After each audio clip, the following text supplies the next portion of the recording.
Hey everyone, welcome to the Guiding You Forward podcast presented by Mountain America Credit Union. Today we're talking about tips for first-time home buyers. And to give us those tips is Nanette Graviet. Hi Nanette. Hi Kristalina. If I'm a first-time home buyer, I've never been through this mortgage process, what advice do you have for me? Oh, that's a great question. When you're interested in buying a home, one of the best things you can do is to get pre-qualified so that you can go out and start looking. And so you have the opportunity to work with a mortgage expert and they can help educate you as well. Awesome. So I am thinking about settling down to one location. I call Mountain America and work with a mortgage expert and get pre-qualified, right? Yes. Step one. Okay. That's exactly what's going to happen. Awesome. So once I've met with that mortgage expert, I think mortgages in my mind have this historic bad rap of taking forever, signing a million papers, and it's just a process that never ends. And then when it finally does, then you have to move, there's nothing worse in the world than having to move, right? It's so bad. Hey, if something good comes out of COVID, it needs to be making the moving process better. Someone take that. It's not Somebody going to be figure me, out how to do it. And one of you out there, I know you're going to figure it out. Yeah, there's a lot that goes into it because you think about, it's not like you're getting a loan for $10,000, right? Right. You're getting a loan usually for hundreds of thousands of dollars. There is a process. Any lender is going to want to make sure that you have the ability to make the payments. You need to make sure you have the ability to make the payments. That's how it all works, right? Yes. So nobody wants to help somebody into a mortgage that they can't afford. Not any lender, and then you don't want to get yourself into a situation that you can't necessarily afford. So one of the first things that you can do is to really take a look at your budget. Take a look at your finances and what you're spending on a monthly basis, what your goals are, what your savings goals are.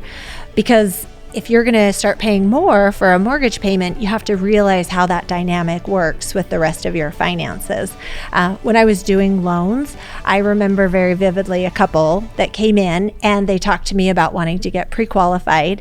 And I went through my normal look at their debts, look at how much income they have, and talk to them about what they feel comfortable for a monthly payment. And what was really impressive to me is that they knew what that limit was that they wanted to spend on a monthly basis, which helped us back into how much mortgage can you actually afford? Yeah. And that's a big deal because you can come in and say, hey, I want to get pre-qualified. Tell me how much I qualify for, and I'm going to go find that house.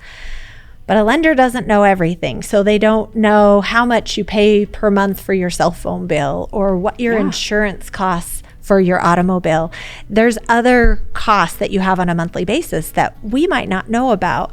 So the best thing is for you to make the decision on what those limits are, and then we're going to help confirm that and get you qualified. Okay, I love that because unfortunately, as fun as it might not be, budgeting really is important when it comes to this. Absolutely. Because if you don't know how much you have to spend on a monthly basis, that's where people get in trouble, because it's not just the cost of making that monthly payment or coming up with a down payment. That's not the only cost of home ownership, I recall going back again to my first experience getting that first mortgage. When I saw what my husband and I qualified for, which we got married a little later in life, I was dumbfounded. I'm like, our dream home already? This is going to be awesome. And then thankfully, my husband, Brandon, props to you out there. He was like, hold up, pump the brakes. Yeah. This is not just the only thing we're spending money on. It's the reality conversation, right? Yeah. We might still want to go on a trip. Or we might want to go out to dinner. Or we might want to eat. Do some of these other things. Yeah. We don't just want to make a house payment, because that's the way you're going to end up resenting your house. And if it's your dream to own a home, you don't want to get into something that you're going to resent. Let's back up a little bit before we get into this pre-qualification, right? Because this is a lot of money. We're not just talking about a little car payment we're going to have for 5 years, right? We're going to have this for a big chunk of our life, this mortgage. Let's say I'm interested in buying a home, but let's say in a couple years. Okay. What can I do best to prepare?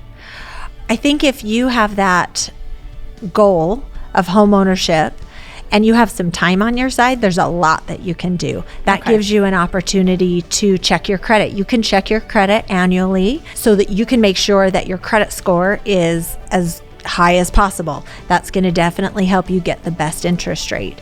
You can also take a look at your employment. One of the things that we're looking for to make sure that you can make your payments is to show a history of employment and to show what your earnings are. So when you have a stable employment and you have income that is also stable and is expected to continue, then you have a lot of options for what you can qualify for. If you have a few years on your side, you can also save up for a down payment. There are lots of programs that don't require a down payment, but it's always a little bit of a trade-off, right? So the more you have to put down, you're just going to be in that much more of a better position. Okay, so when we're talking down payment, how much money do I really have to save? That's a lot of money to save, even in over a couple of years. It seems like it, right? Yes, it's terrifying. Okay. Really, it's not that much. Okay. There are lots of programs where you don't need very much. So if you're a first-time home buyer, and we define a first-time home buyer as somebody who has not owned a home for the last 3 years, we get a copy of your tax returns to show that you haven't had home ownership or claimed any interest deductions, and then you can qualify as a first-time home buyer.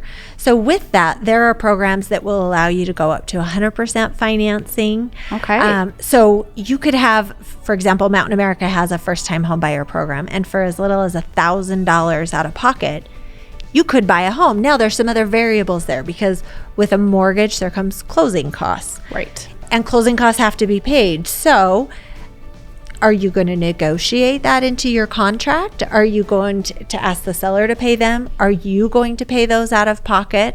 There's lots of different ways that you can do that. But if you were to negotiate for the seller to pay your closing costs and you have your $1,000 down, you can pretty much get in for almost nothing. That's crazy. Yeah. And amazing and not quite as terrifying. It is. A lot of people have that misconception. I have to save up 20% or more in order to buy a house. Now, you might be able to get different kinds of financing if you save up and have that much of a down payment, but it doesn't mean you don't have any options. And the great thing about home ownership is that historically, homes have appreciated in value. So even if you buy at 100% today, that doesn't mean you'll be at 100% loan to value in 6 years.